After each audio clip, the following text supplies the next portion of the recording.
instituição, né, o IPOG, para quem ainda não conhece, somos aí uma referência nacional, estamos presentes em todo o Brasil e temos aí mais de 300 mil alunos já especializados, certo? E temos um índice de satisfação por nossos alunos aí de 98%, tá? Fazendo alguns avisos, né, que aí a gente precisa alinhar com relação à palestra. O evento ele tem uma certificação, certo? Aos alunos que finalizarem, né, a palestra e até o finalzinho, o certificado vocês vão receber no e-mail em até 7 dias, tá bom? Convido, né, a todos vocês aí a fazer a abertura das câmeras, né, para que a gente possa aí tá num ambiente mais confortável, né, para que o professor também não se sinta sozinho, que a gente consiga estar participando, interagindo, tudo bem? Certamente vai ficar muito mais dinâmico aqui a nossa palestra. Sobre as perguntas, o professor ele vai disponibilizar um horário certinho, tá? Para que vocês possam fazer as perguntas, né? E aí também aquele que tiver uma pergunta bem emergente, né? Pode estar colocando aí no bate-papo, tá bom? E aí só um outro ponto, todos que estão aqui presentes se inscreveram pelo link, fizeram a inscrição? Pergunto isso, gente, por conta da certificação, tá? Que às vezes pode ser que você tenha recebido aí o convite da palestra, o link, né, e não fez a inscrição. E aí, se você não fez a inscrição, não tem como receber o seu certificado. Pessoal, boa noite. A maioria estão respondendo que sim, né? Perfeito, tá bom? E um outro ponto, a gente tem um grupo, né, do WhatsApp para essa palestra, para justamente ter todo um alinhamento, né? Tanto antes, aí durante, como também posterior à palestra, certo? Eu vou deixar disponível aqui também o link aqui no bate-papo, combinado? Quem tiver interesse pode estar participando do nosso grupo. Pronto, né? A nossa palestra, né? Smart Grids, o futuro da distribuição de energia elétrica, ela vai ser ministrada pelo renomado engenheiro eletricista e especialista em automação industrial, o professor Júlio Omori. Prazer, professor. Seja muito bem-vindo. Obrigado. E aí eu lhe passo a palavra, né, para o senhor fazer a sua apresentação, aí seu currículo bem extenso, né? E ninguém melhor do que o senhor mesmo para estar se apresentando, né? Ok. Eu só vi que o Valnei parece que queria comentar alguma coisa, Valnei? Eu só queria pedir a todos, pessoal, que possam manter o seu áudio no mudo, tá? Quando alguém quiser fazer alguma pergunta que seja urgente, coloca no chat ou pode botar a mãozinha a reação aí com a mãozinha, né? Que o professor, para não perder a linha de raciocínio, pode estar respondendo assim que possível. Todos que fizeram inscrição pelo Simpla, pelo link do Simpla, vão ter vão ter o seu certificado garantido desde que conclua a palestra até o final, que siga com a gente até o final, tá bom? Ao final, eu queria pedir a todos que quem puder abrir a câmera para a gente fazer um registro, uma foto aqui desse momento bacana.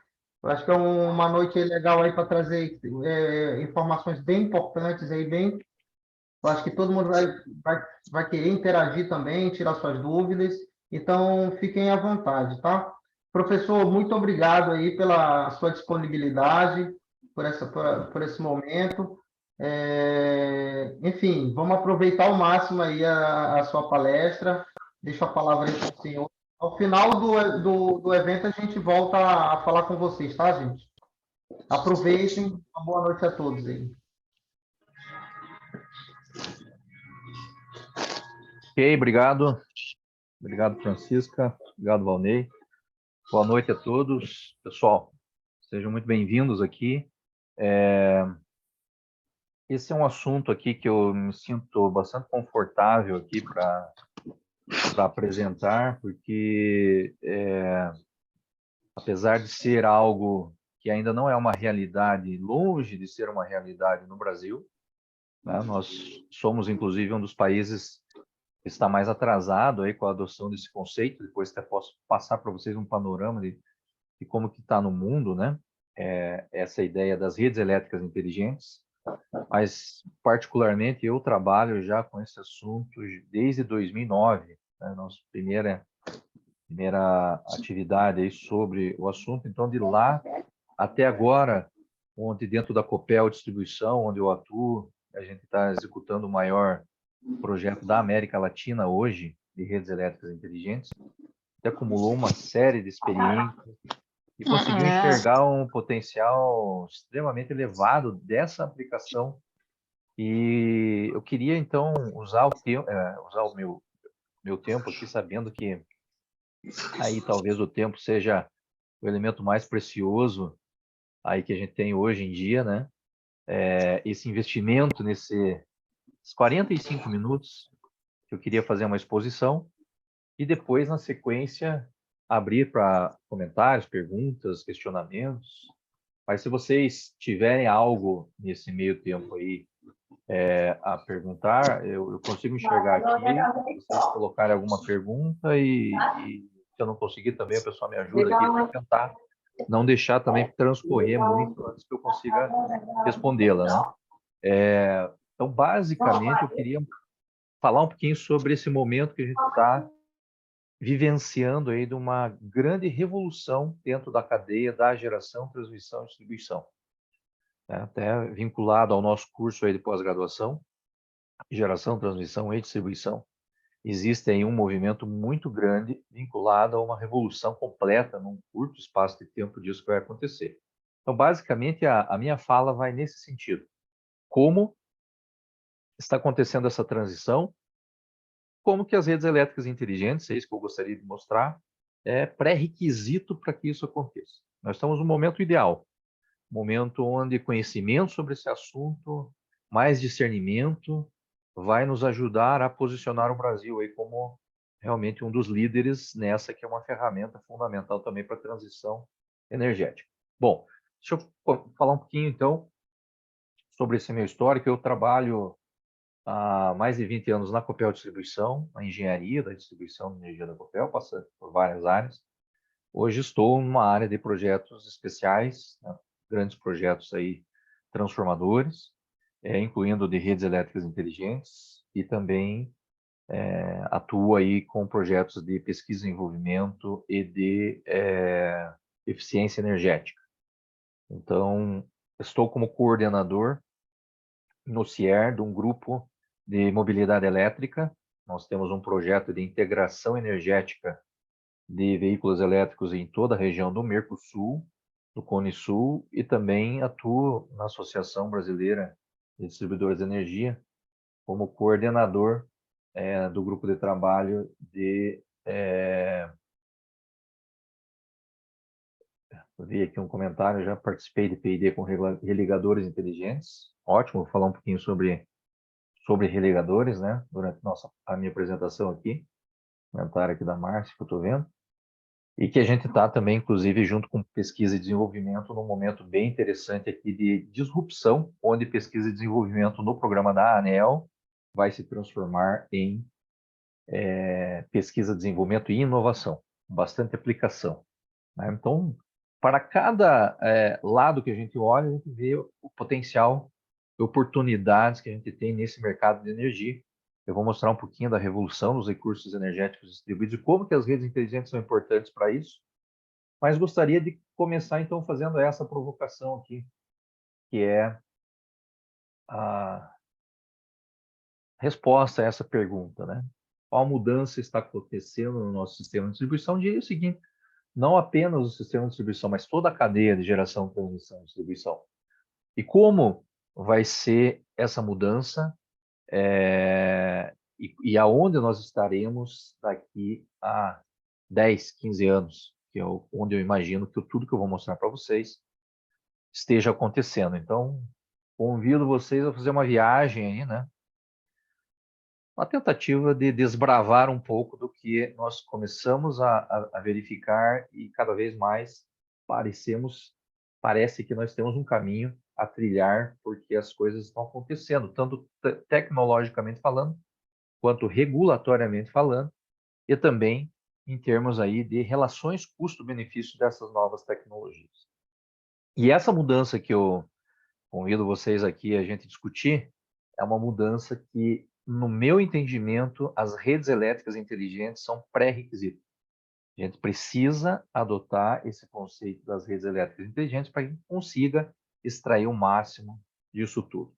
Então, alguns vão achar um pouco de utopia, mas eu já adianto que faz mais ou menos uns 4 anos, no mínimo, ali, que eu desenhei esse futuro aqui. Claro, é um exercício, você sabe se 5, 10 ou 15 anos, mas que cada dia que passa parece que ele fica mais concreto. Então, vamos às provocações, pessoal. Provocações para que vocês tenham aqui esse discernimento. Então, primeiro, geração proveniente de 100% de energia renovável. Pessoal, isso aqui era uma grande provocação mesmo, né? Estou falando aqui no nosso sistema elétrico nacional brasileiro, né? Veja,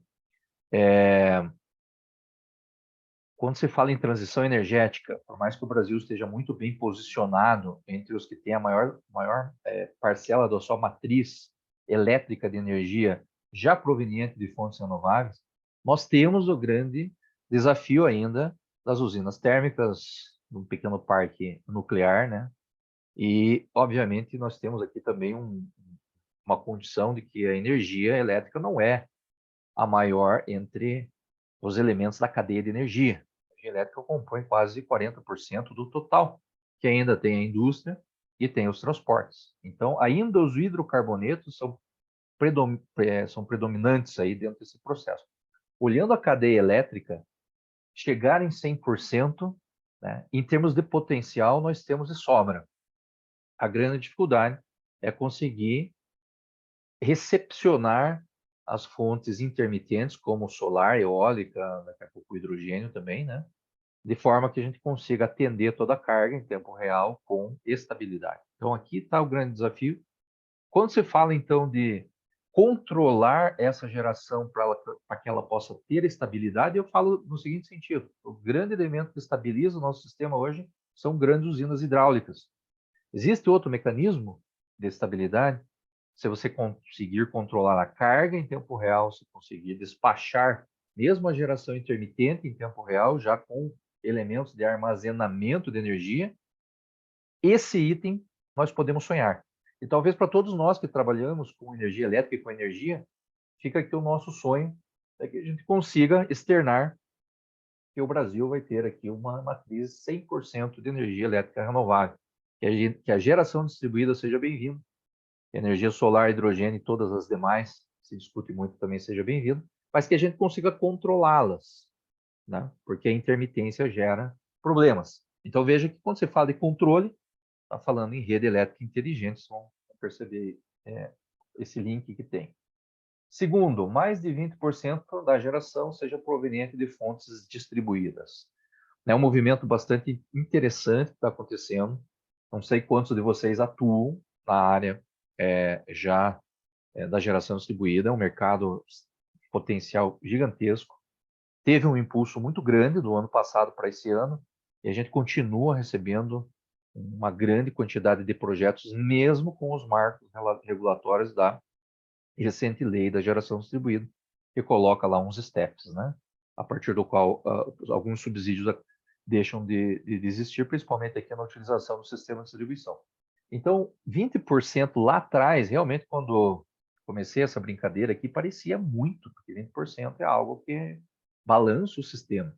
Mas se pensar que 70%, 75% da geração solar, que é a que mais cresce hoje no Brasil, né, já encostando aí numa segunda colocação, desbancou a energia eólica, né? A maior parte da geração de energia solar é proveniente de fontes distribuídas, né? Então, pensar em ter mais de 20% de geração proveniente de fontes distribuídas, 20% dos brasileiros terem sua própria fonte de geração, não é algo que assusta mais falar. Para vocês terem uma ideia, hoje no Brasil, em torno de 5% já Os números mostram que 5% dos nossos consumidores, de 3% a 5%, alguns estados mais, outros menos, aqui no Paraná, 5% do nosso mercado já é proveniente do abastecimento através da geração distribuída. Então, não estamos longe de chegar aí nesse número. Tá? Todos podem escolher a fonte de energia e o fornecedor que desejam comprar essa energia. Veja que interessante isso. Além de, eventualmente, você poder ter a sua própria fonte de geração, depois, na sequência, eu vou falar de armazenar também ela. Poder comprar a sua energia dá uma condição de empowerment, né, de empoderamento do consumidor muito forte. A gente deixa de enxergar o consumidor de energia como um consumidor e vai ter ele como um player, né, que vai estar dentro do setor, dentro do sistema elétrico, podendo escolher de quem realizar a sua contratação. Isso parecia algo muito longe, mas se fala já em 2027 ou 2028. Então, tem um mercado espetacular para que a abertura aconteça, né? Até o ano que vem. Todo o grupo A, que são os consumidores de média e alta tensão, podem ser consumidores livres, e na sequência a abertura total. É isso que se trabalha hoje, que se tem expectativa dentro dessa jornada. Ou seja, o consumidor deixa de ser passivo e começa a ter, tanto pelo segundo item, como por esse terceiro item, passa a ter aí uma condição diferenciada de tomada de decisão. Inclusive, vou além, não vai aparecer aqui, mas o consumidor poder prestar serviços para o sistema elétrico também. Então, imagine a revolução que vai ser isso. 2020, mas isso tem sido postergado. Pessoal, já é realidade em muitos mercados fora do Brasil. Não só comprar energia de quem você queira, ou de várias possibilidades seja ofertado, mas escolher a fonte também. Como se tivesse um cardápio. Quero comprar energia dessa fonte, nessa condição. Quero ajudar a essa fonte mais sustentável se desenvolver. Quero obter a melhor condição financeira. Então, veja que interessante como isso está na iminência de termos aí uma mudança bastante drástica no mercado de comercialização de energia. A maior parte dos consumidores também são mesmo geradores. Aí entra uma questão bem interessante aí da nano, da micro, além da mini geração de energia, mas tem a ver com esse aspecto da geração distribuída. A maior parte dos veículos serão abastecidos por energia elétrica.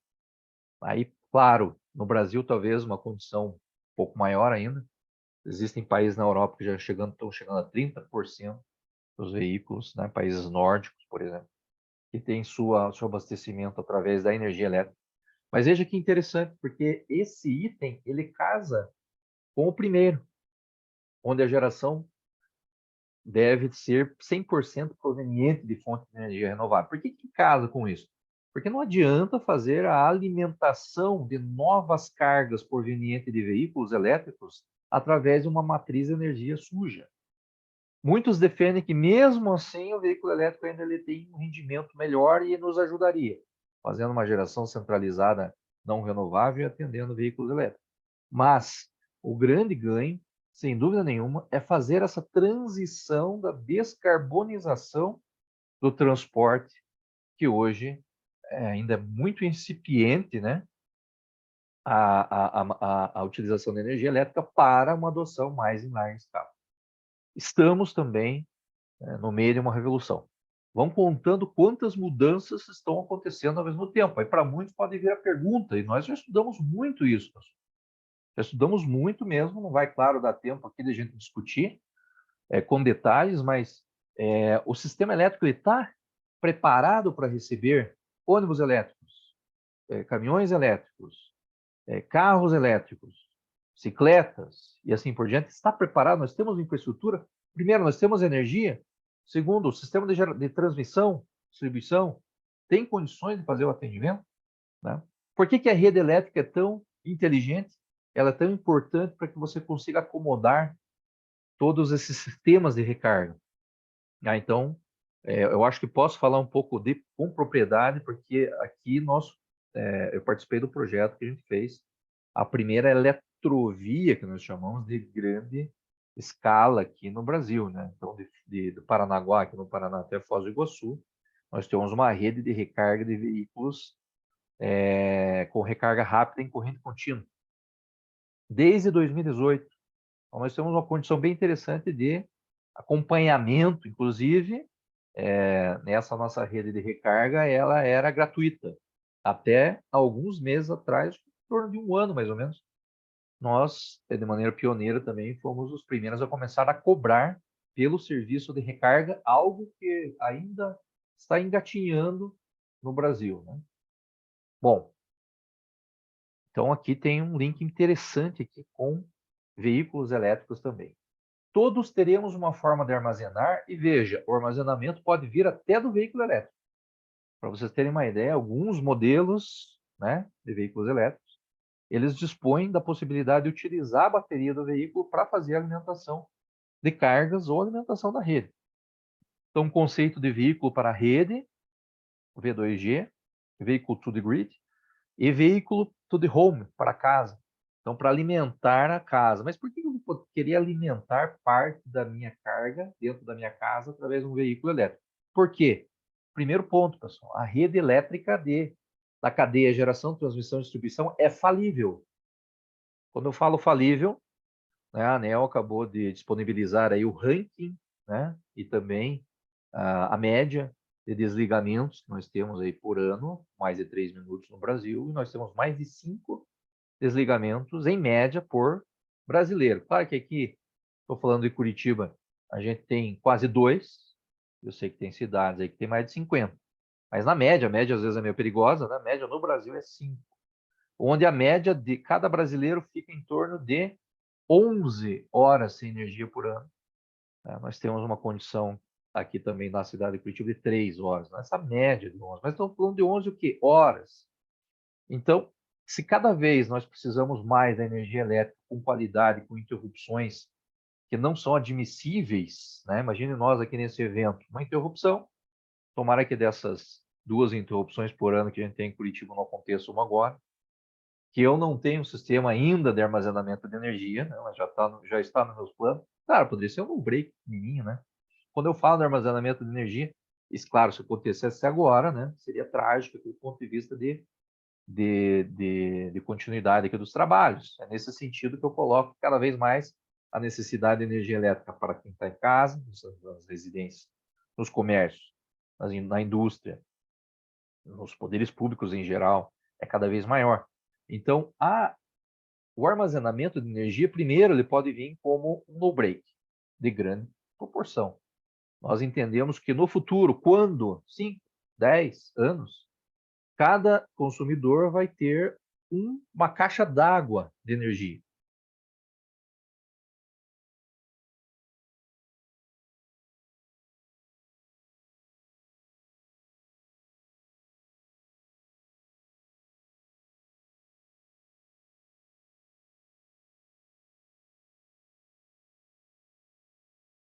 Não sei se eu bati aqui.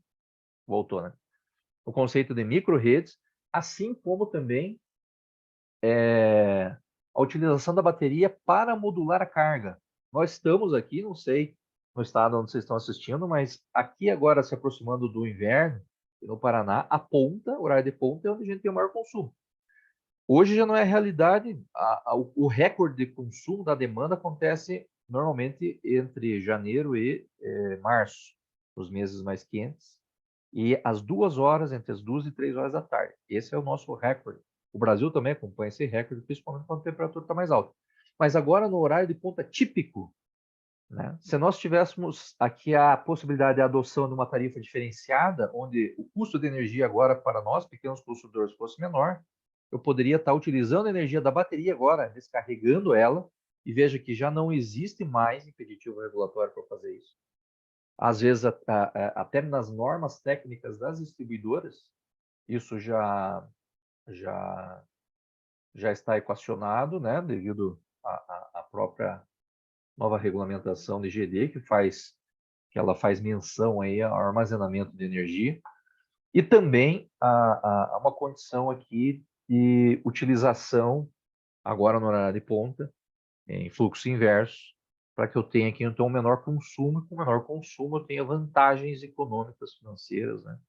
Então, eu posso trabalhar de forma a ajudar na otimização do sistema, posso trabalhar no sentido de ter uma fonte alternativa, e claro que para nós que trabalhamos no sistema de GTD, não é algo que nós desejamos, mas nós sabemos que cada vez mais vão ter consumidores que podem optar por estar desconectado do sistema GTD clássico.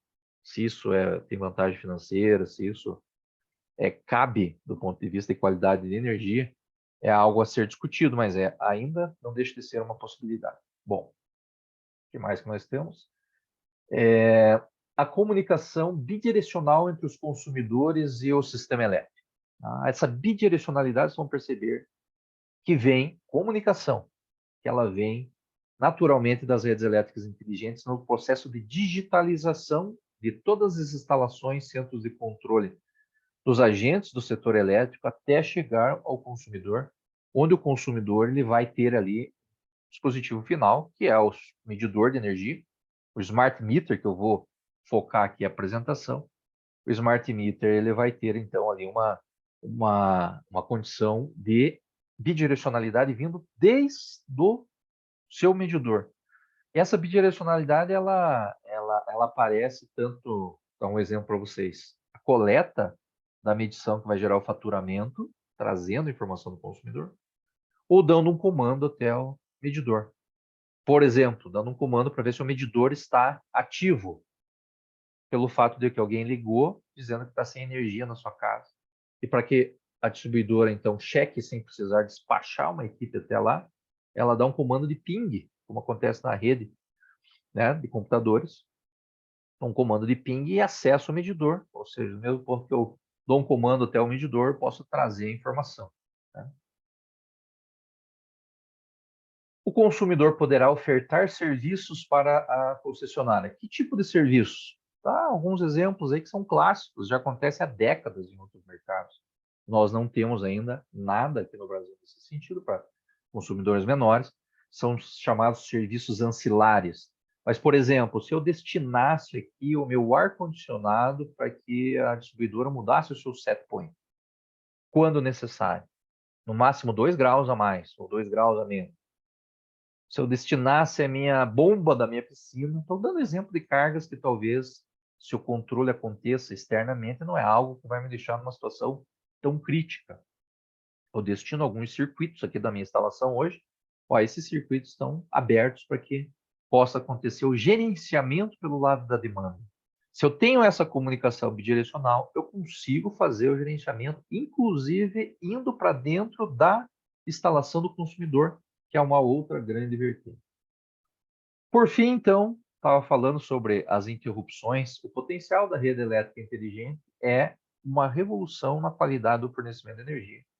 Não sei se vocês sabem, mas benchmarking mundial, né? Eu falei para vocês aqui que o Brasil tem 5 interrupções por ano por brasileiro, em torno de 11 horas de duração da ausência de energia por ano. Aqui no mundo, benchmark em termos de duração é 15 minutos, 10 minutos. Estamos falando, então, de Singapura, estamos falando do Japão, estamos falando de alguns países na Europa. Alguém pode falar, puxa vida, mas na Europa é quase tudo rede subterrânea, né? E aqui no Brasil é quase tudo rede aérea. Sim, tem essa diferença, mas o Japão, eu tive a oportunidade de conhecer bem o sistema elétrico japonês, visitando várias empresas no Japão. 80% do sistema japonês ele é aéreo. Não é sujeito tanto a chuvas e trovoadas e árvores como tem aqui, mas um sistema crítico, né, do ponto de vista de alguns furacões e também terremotos. Então, isso tudo, pessoal, eu fiz essa brincadeira aqui para dizer, olha, são elementos aqui que estão batendo a nossa porta, alguns mais adiantados, outros vão demorar um pouco mais, talvez a mobilidade, até por termos aqui o etanol como uma fonte muito expressiva, né? Faltou mais um aqui ainda.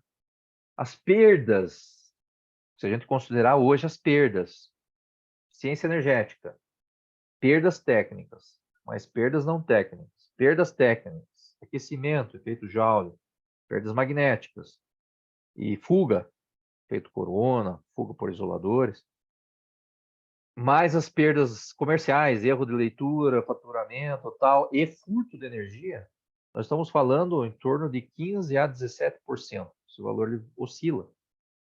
Então, reduzir metade desse valor é possível. Então, nós temos uma camada muito grande de ineficiência entre a geração e o consumo que está na nossa mão. Imagina que quase 20%, então, de tudo que a gente produz de energia é perdido.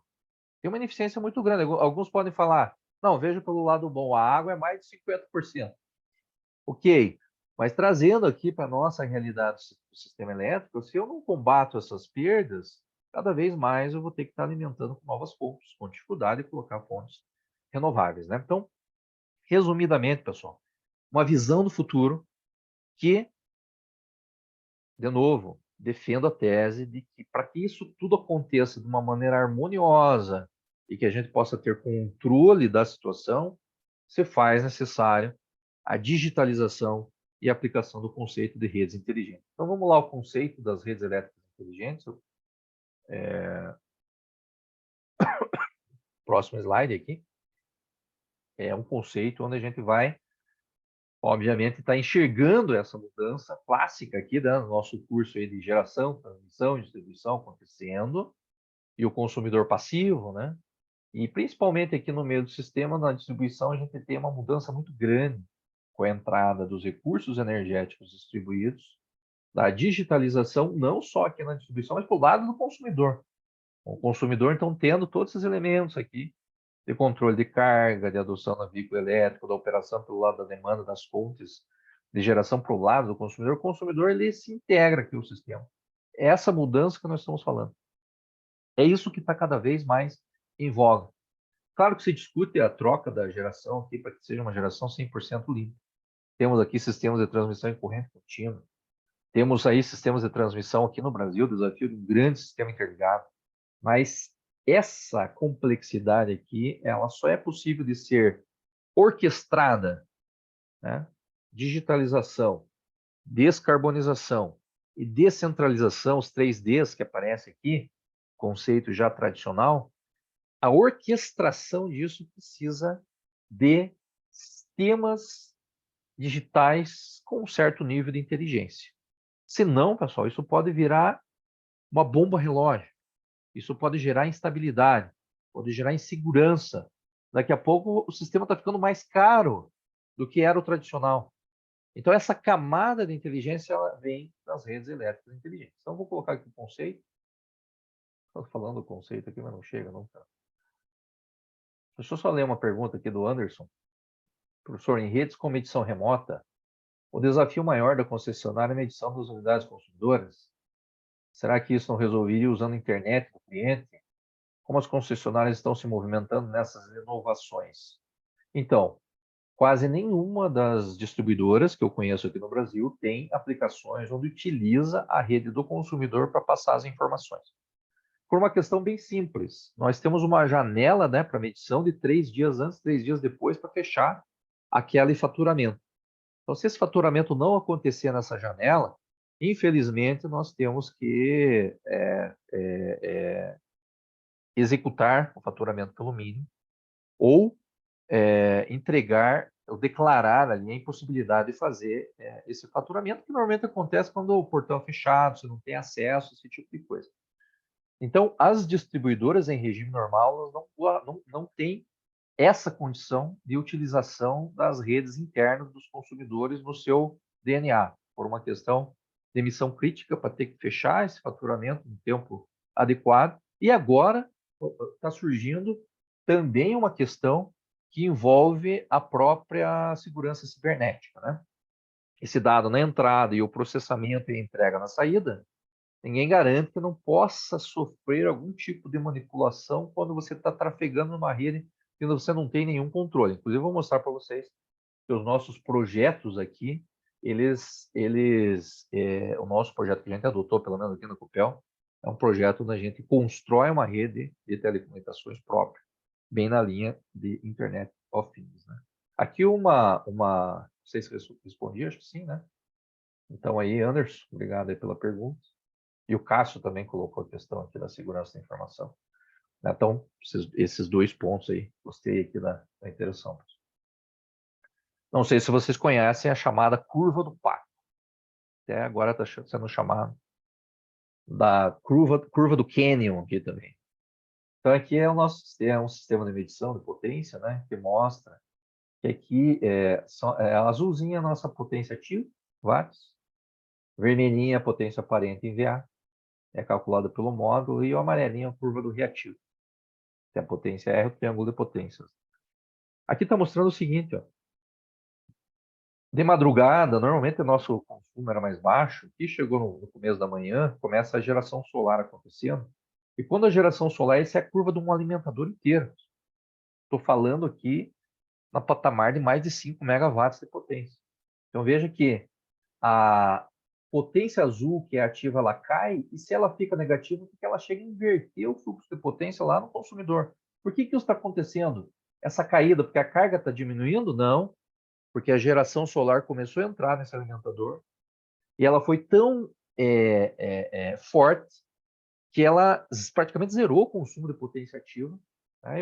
A vermelhinha é o módulo, então, se considerar o módulo, vai ficar positivo. E reduziu muito o patamar e a curva de carga típica que tinha aqui nesse alimentador, que teria o consumo mais alto aqui na tarde. Então, onde seria o consumo mais alto à tarde? O consumo despencou. Muitos defensores da geração distribuída dizem, olha aí, é exatamente isso que ajuda a geração distribuída. Porque reduz o consumo, posterga o investimento e pode reduzir perdas. Depende. Se for tão grande essa geração aqui inversa negativa, ela pode gerar um pico maior do que seria o pico de consumo. Aí inverte, aumenta as perdas. E pode gerar sobrecarga. E pode ter que ser feito um reforço na rede por causa da geração distribuída. Essa curva aqui é chamada de curva do Pato, né? Mundialmente conhecida lá, até mesmo por causa da aplicação nos Estados Unidos, e veio na Califórnia, primeiro movimento, e tem uma grande dificuldade aqui no retorno, porque quando para o processo de geração mais intensiva solar, dependendo da redução, a potência volta a um consumo num nível muito alto. É essa instabilidade que pode gerar a geração distribuída, que está fazendo com que as cargas no sistema de distribuição elas acabem ficando aleatórias. Incrível como tinha uma coincidência muito grande que a gente acaba perdendo um pouco. Então vamos ao conceito das redes elétricas inteligentes, né? Sobre a nossa rede atual. A aplicação de dispositivos de alta tecnologia, estamos falando de sensores, de atuadores e de controladores. Sensores, né? E atuadores, né? Ou seja, um processo de automatização completa das instalações da cadeia GTD. Lembrando que G e T já tem um nível razoável e agora a gente está caminhando na D, que somado aos recursos de conectividade e sistemas computacionais de apoio, nos dão como resultado a possibilidade segura de um fluxo bidirecional, tanto de energia quanto de informações, gerando novos produtos, novos serviços. Então, basicamente, esse que é o conceito das redes elétricas inteligentes.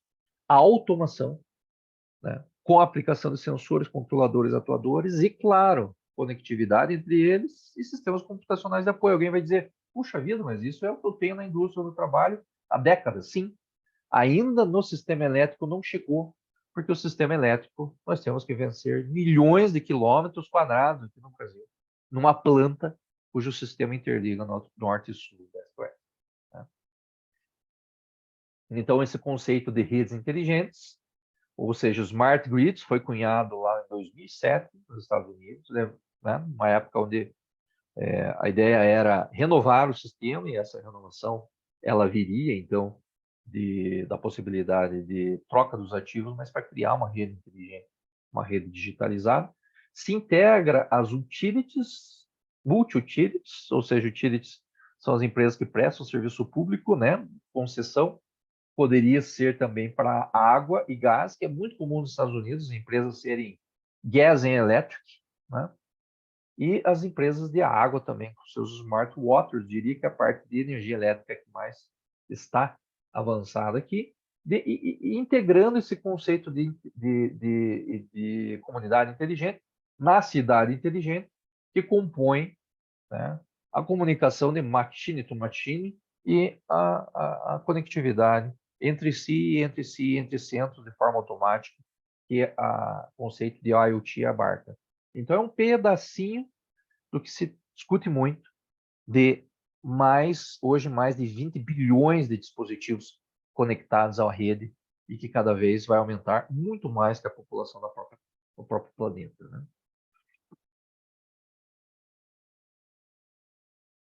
Uma pergunta aqui no chat sobre a energia solar, se um dia vai ultrapassar a energia elétrica. Eu estou entendendo que a energia elétrica é as demais fontes, né, de energia que converte para elétrica. Eu diria o seguinte, se olhar os estudos que existem, né, décadas à frente, até 2050, e a EPE, que é a empresa de pesquisa energética aqui no Brasil, dá essa condição. Se quiser mais detalhes, né, nos planos que são decenais, que são de médio prazo, vai apontar para um crescimento da energia solar. Claro que esse estudo foi pego de surpresa, porque se imaginava que em 2032 a gente tivesse com o patamar que está agora. Então, tem que cuidar um pouco, às vezes, porque a velocidade de algumas tecnologias pode ser surpreendente, né?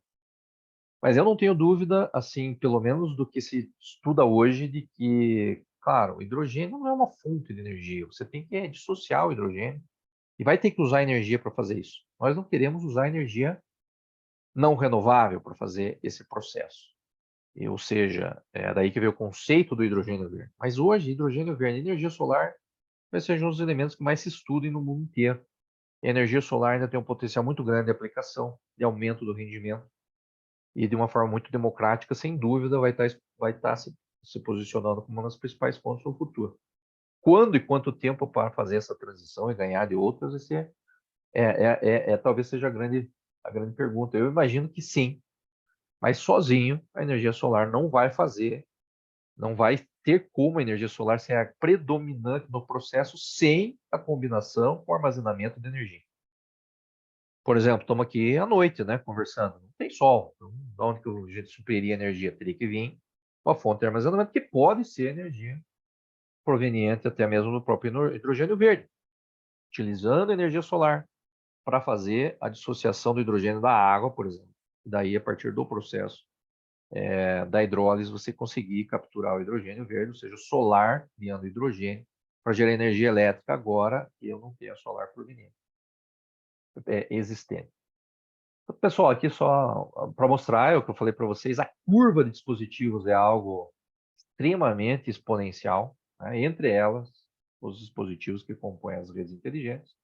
E quando você fala de redes inteligentes, longe está dizendo aqui que nós estamos só aplicando smart meters, são os medidores inteligentes. Claro, é o principal elemento, porque é o principal orçamento dentro de tudo que eu estou apresentando para vocês.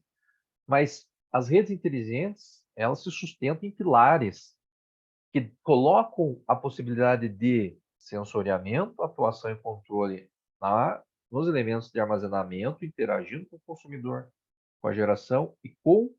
Alguém comentou sobre religadores, né, no início aqui da minha apresentação, toda a parte da automação da rede, chaves, reguladores de tensão, reguladores, sensores na rede, e a medição inteligente, MI, onde vocês vão encontrar a sigla AMI como algo bastante utilizado, que é o Advanced Metering Infrastructure, ou infraestrutura de medição avançada, que suporta os smart meters.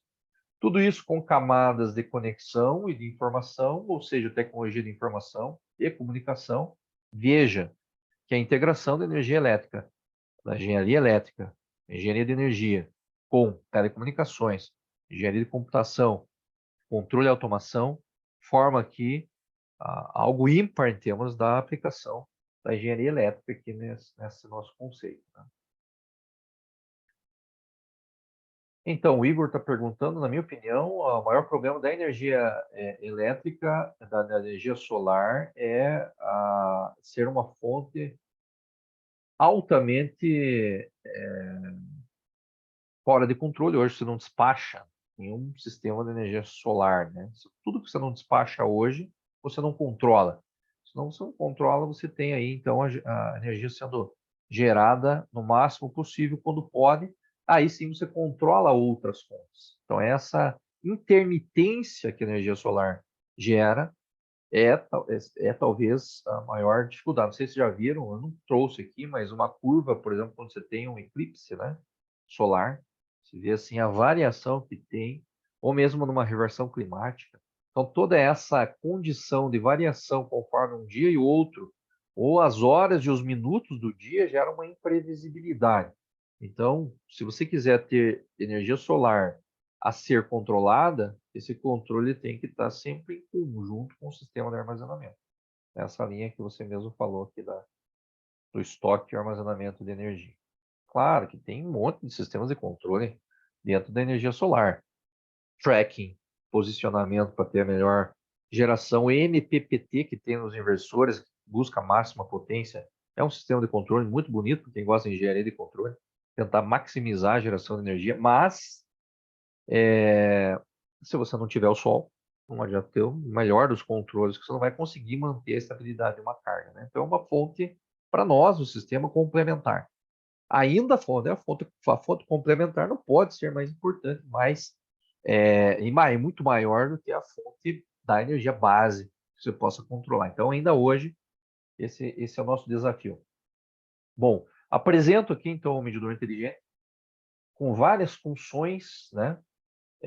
Mas principalmente uma função de ter um NIC, dentro dele um rádio de comunicação, né? Ou pode ser uma outra interface, como, por exemplo, comunicação pela rede elétrica, PLC.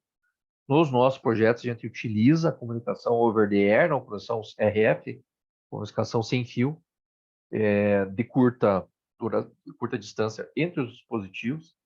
E aqui, interface com o consumidor, bateria para que tenha um relógio interno com uma sincronização, uma confiabilidade alta para que possa ser registrado as tarifas e assim por diante, toda a questão tarifária. Relé de corte e religa para ter a bidirecionalidade. Então, aqui, pessoal, vem aqui uma grande vantagem desse medidor, que é poder fazer o corte remoto. A gente tem feito isso. Se eventualmente a conta de energia ela não é paga, você pode provocar um corte remoto. A gente tem feito mais de 10 mil cortes na Copel já por mês, né? Remotamente. E depois 10 mil religamentos. Você pode escolher aqui, pessoal, ao invés de cortar drasticamente o consumidor, dar um comando, ele restringe a potência. Aqui 50, 20, 30%. Já vi nos Estados Unidos, por exemplo, ao invés de cortar o consumidor, ele dá uma sequência de alertas, dando umas piscadas para avisar, ó, umas piscadas rápidas, liga e desliga para avisar assim, olha, acho que tua conta, dá uma olhada na conta de energia, né? Que isso aí pode ter aqui, então, um problema aqui no faturamento, assim por diante. Eu vou mostrar as funcionalidades para que vocês conheçam um pouco. O último suspiro e a primeira respiração, né? First breathing.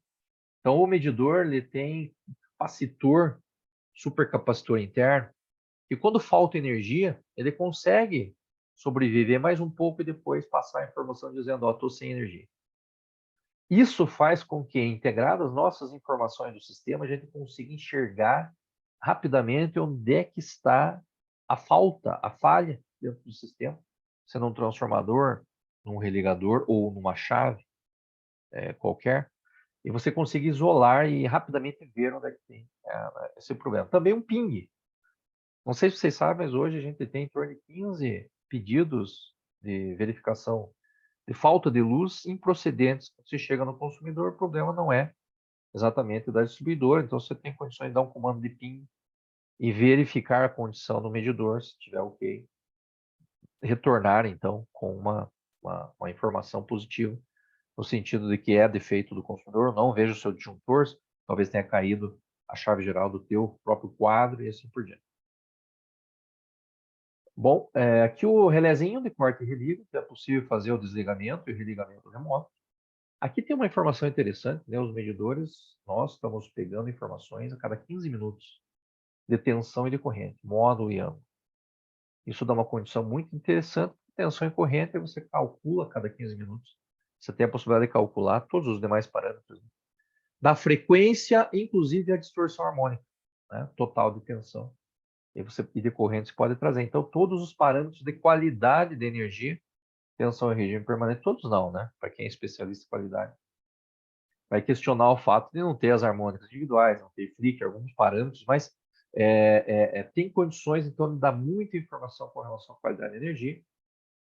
Chega ao ponto de uma informação com uma média a cada 5 minutos, através de um arquivo que a gente chama de memória de massa. Então, além de mandar a cada 15 minutos, o medidor ele fica guardando a informação como se fosse um medidor do grupo A, de grande consumidor, integralizando todas as grandezas que você pode escolher qual delas, 35 dias, e a cada em torno de 6 horas ele manda essa informação, então com um arquivo completo, com todas as informações, integralizada a cada 5 minutos.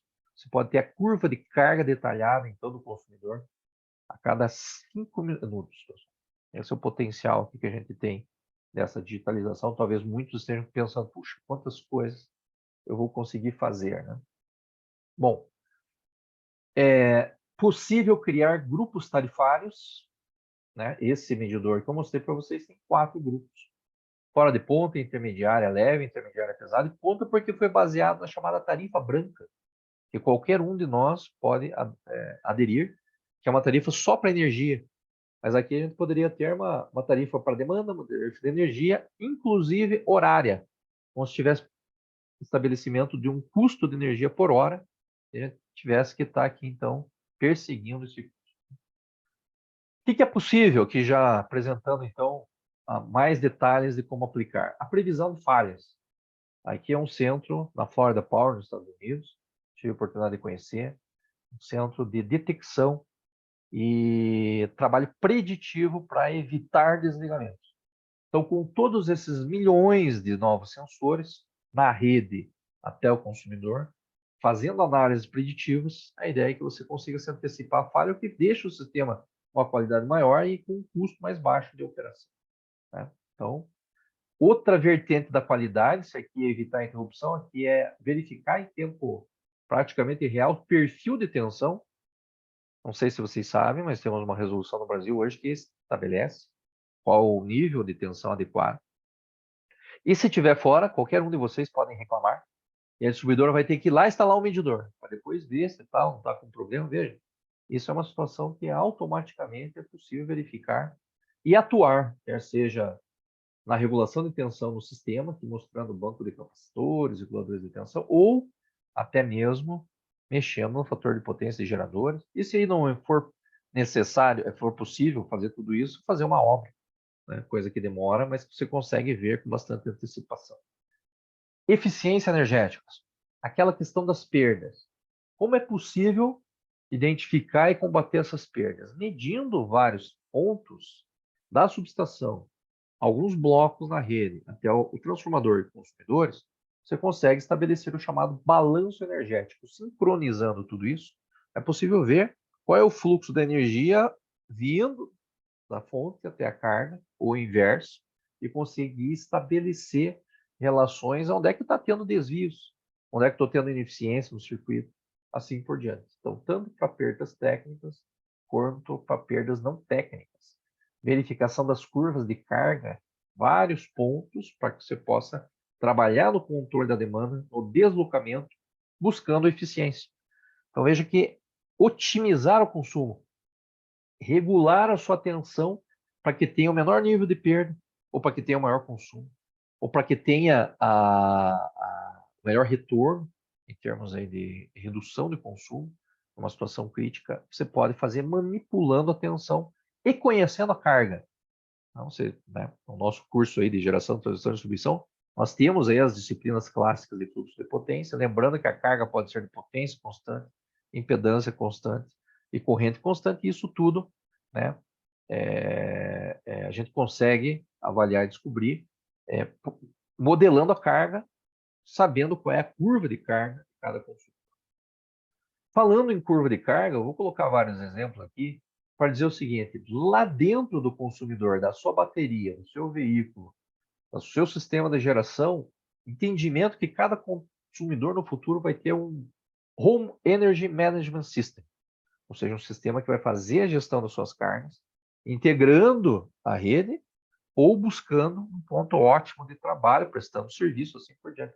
Aqui talvez seja a maior revolução, porque o consumidor não precisa ser especialista em energia elétrica, vai precisar de alguém que modele tudo isso. Nos nossos projetos de redes inteligentes, aqui nós disponibilizamos no aplicativo nosso dentro do subaplicativo que é de medições inteligentes. Então, você consegue ver hoje no nosso aplicativo, quem tem o medidor instalado, a sua curva de carga diária, previsão de pagamento no final do ano, no final do mês, para não ter sustos e fazer a sua previsão financeira, inclusive do pagamento de conta, e comparação com o consumo médio de outras contas na sua cidade, no seu bairro, para gerar ali uma condição que a gente já viu de aplicação em outros projetos, de uma redução de 7 a 15% do consumo de energia a partir do momento que você começa a ter um pouco mais de discernimento de quanto você está consumindo. Né? Então, item 3, gestão para o lado do consumidor, integrando também a questão da eficiência energética. Item 4, melhoria dos serviços. Né? Erro de leitura é algo que acontece hoje ainda. Fazer a leitura pela média, porque você não conseguiu entrar no consumidor, porque o cachorro não deixou fazer leitura e coisas assim. Alguém falou aqui de área rural, né? Difícil fazer a leitura na área rural, onde se pede para o consumidor fazer uma alta leitura e os valores acabam tendo dificuldade em tudo isso. Todo o processo, então, de pedido de religamento, desligamento, possa ser virtual e remoto, qualidade no fornecimento da leitura é algo que a gente consegue também como benefício das redes inteligentes. Novas tarifas. Então, coloco aqui a ideia dos sandbox tarifários que a ANEEL está testando, dentro dos projetos de P&D, de pré-pagamento, tarifas binômias, tarifas horárias, tudo isso com um medidor inteligente, um sistema com uma rede inteligente. É possível, então, a implementação de toda uma modalidade tarifária diferente da nossa modalidade ainda hoje, volumétrica, onde a gente paga, ainda na baixa tensão, só pela utilização de energia. Chegando quase ao fim aqui, dar condições, pessoal, para que os recursos energéticos distribuídos, eu não vou comentar, cada um deles é um projeto aí que eu tenho participação e estou envolvido, de armazenamento de grande porte, as grandes rodovias, eletrificação dos veículos, as plantas de geração de energia. A ideia é o seguinte, a geração distribuída cada vez mais crescente é uma grande planta virtual, ou seja, virtual power plant. Se você conseguir enxergar e controlá-la como uma grande planta, você consegue ter condições de benefício para o sistema. A otimização do sistema, postergação do investimento, melhoria da qualidade, formando micro-redes. Agora, se você não tiver e essa geração, esses recursos entrarem, pode gerar problemas de inversão, sobrecarga, desligamentos, sobretensão no sistema, dificuldade para você ter estabilidade, segurança, insegurança para desligamentos, ilhamentos imprevistos. Então, como que você controla essa grande geração distribuída, esse grande volume de recursos energéticos distribuídos? Observando, ou seja, tem que medir, e possibilidade de controlar, ou seja, vou ter que interagir, comunicação bidirecional, controle. Então, a orquestração é algo que passa pela digitalização, pelas redes inteligentes. Por fim, novos negócios, né? Eu acho que a distribuidora do futuro vai ter uma carteira grande de novos negócios, né? De venda de serviços para os consumidores, para a própria cidade inteligente do futuro, entre outros, né? É um trabalho e algo que se discute muito, são as novas receitas. Por fim, só queria mostrar então, estou falando só, foi um blá blá blá aqui de teoria e conceitos e possibilidades. Eu queria terminar para dizer o seguinte, essa é a cidade de Ipiranga, a primeira cidade do Brasil com o conceito implantado, né? E fica aqui no estado do Paraná. Veja que interessante, aqui é uma cidade de 5 mil consumidores, 2.500 os azuizinhos aqui no meio, e o resto os vermelhinhos espalhados, e mais os equipamentos de controle e automação de rede, que integraram a mesma rede. Então, veja, isso data de 2018, terminando o projeto em 2019. E os benefícios desse projeto credenciaram hoje a implantação de um projeto de 1,5 milhão de pontos. Hoje nós estamos com quase 400 mil pontos já de controle implantados aqui na área da concessão da Copel, que é de 5 milhões de consumidores. Estamos chegando a 10% de todos os consumidores. É uma rede, como eu falei para vocês, mesh, porque cada medidor se comunica com o seu lateral até chegar num ponto de acesso, cada ponto de acesso de 5 a 10 mil pontos. É uma rede que embarca pequenos, médios e grandes consumidores e dispositivos de automação de rede na mesma rede IPv6. E todo esse sistema ele colapsa aqui na chegada nos sistemas corporativos nossos. Parte para a área comercial, parte para a área de operação em tempo real, com todos os seus bloqueios, criptografia, cuidados que tem com a cibersegurança, né? Aqui mostrando então que cada medidor vira um sensorzinho, que se comunica com o seu lateral. E aqui, indo para algumas fotos, a troca desse medidor convencional eletromecânico pelo medidor inteligente. Esse projeto foi feito com a Landis+Gyr, inclusive tem uma fábrica aqui em Curitiba. As redes de energia se transformando em redes de energia com cara de rede de telecom, aqui o rádio repetidor, a rede de baixa tensão. Os TPs aqui instalados na rede de média tensão para alimentar os repetidores da rede rádio, então a antena de rádio aqui, junto com os religadores. Tá? Teve um comentário, trabalhei com religadores no projeto de P&D, aqui o religador sendo automatizado, usando a mesma rede, né? Foram 16 religadores, 4 reguladores de tensão, religadores monofásicos, formando sistemas de reconfiguração automática. A falha acontecendo em qualquer ponto, o sistema automaticamente isola e restabelece o fornecimento de energia, não só chaves e religadores, mas sensores de corrente, religadores monofásicos integrando a mesma rede, que é composta por 5.000 consumidores urbanos, 5.000 rurais, e em tempo real os medidores aqui mostrando os saltos que cada informação dá no município. E os resultados assim foram bem interessantes, a média de 30 cortes de energia por dia, redução de 120 visitas ao mês, avaliações remotas de nível de tensão e sobrecarga nos transformadores, perdas completamente equacionadas, curva de carga ao consumidor, nós tínhamos problemas aí com pumicultores, a gente resolveu, liberamos a leitura local, conseguimos identificar cabos rompidos, e aqui, qualquer consumidor que peça para ser um gerador de energia, que faça aderência à tarifa branca, ou que no futuro possa até ser adepto ao pré-pagamento, um comando da nossa central transforma o consumidor sem precisar mexer no medidor. Então, dei uma corridinha aqui, porque a gente passou já um pouquinho do tempo, né? Mas acho que consegui dar uma noção aqui, assim, do conceito redes elétricas inteligentes, da importância que em 2023 isso tem para o sistema elétrico como um todo, e também um exemplo prático de que nós não estamos aí conjecturando.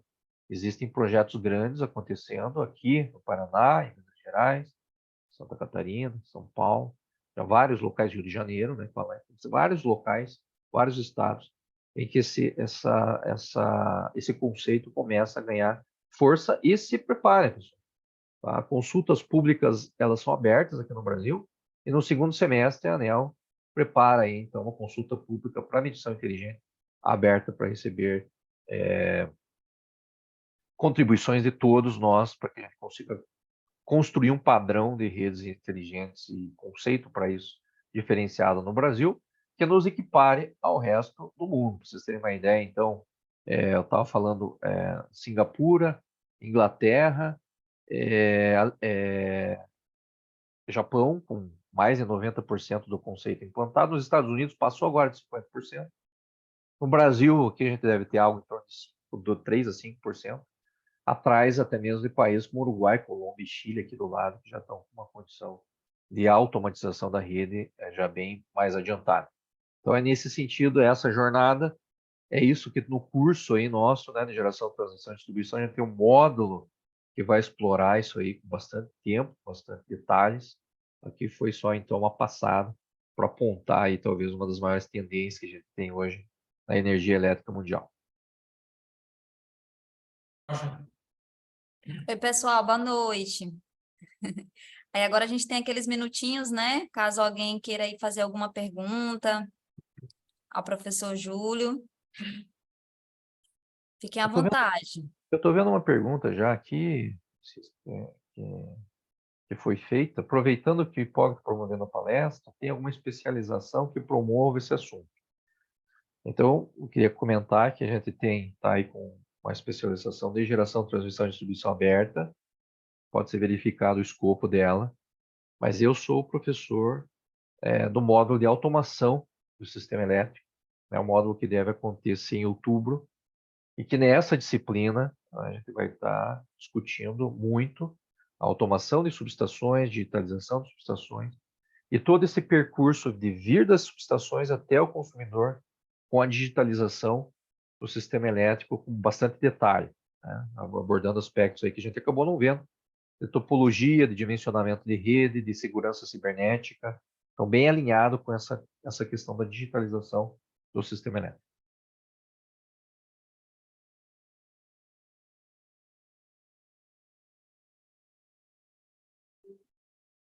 Tem umas excelentes aulas aqui, então, que eu já agradeço aqui a paciência de vocês, e aí espero ter contribuído também, né, com, algumas questões aí com relação a conceito que vocês não tinham, ou até mesmo de informações gerais. A pessoa está perguntando como faz para participar da inclusão, quem está no grupo. Pronto, então, gente, boa noite, né, a todos mais uma vez, e muito obrigada aí pela participação de todos, tá? Eu coloquei um link aqui, eu tô vendo que tem algumas pessoas perguntando com relação ao curso, eu coloquei um link que vai direcioná-los ao grupo do WhatsApp, certo? Onde lá a gente vai poder estar tirando algumas outras dúvidas. Combinado? Muito obrigada, né, por 85 pessoas aí com a gente até agora. Professor Júlio, muitíssimo obrigada, tá, por sua disponibilidade, por todo o seu conhecimento aí transferido aqui para a gente. Eu que agradeço a oportunidade, pessoal, estou à disposição aí. Fica meu contato, e também espero encontrar alguns dos colegas aí nos nossos cursos. Ah, pronto, com certeza. Ó, a palestra ela foi gravada, né? E ela vai ficar disponível aí por 15 dias aos interessados, tá? E aí no grupo do WhatsApp a gente passa mais informações. Só reforçando, né? O professor Júlio, ele faz parte do nosso corpo docente, tá? Do MBA em Energia Elétrica, Geração, Transmissão e Distribuição, na modalidade remoto. E aí, por último, né, caso ninguém tenha mais aí alguma dúvida, algo a completar, a gente pede aí a quem puder, né, que abra a sua câmera para a gente tirar a foto oficial da nossa palestra.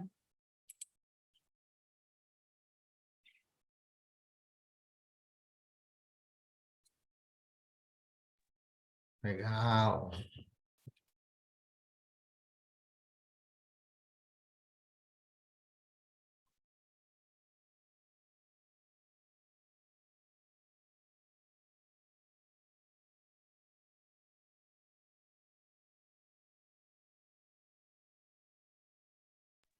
Podem fazer o print. Pronto, já foi.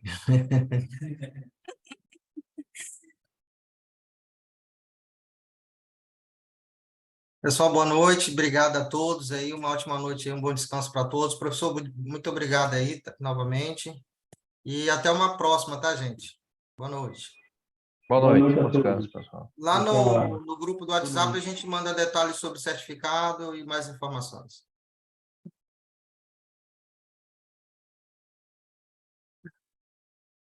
Não vai sair. Tá. Tem que finalizar a gravação.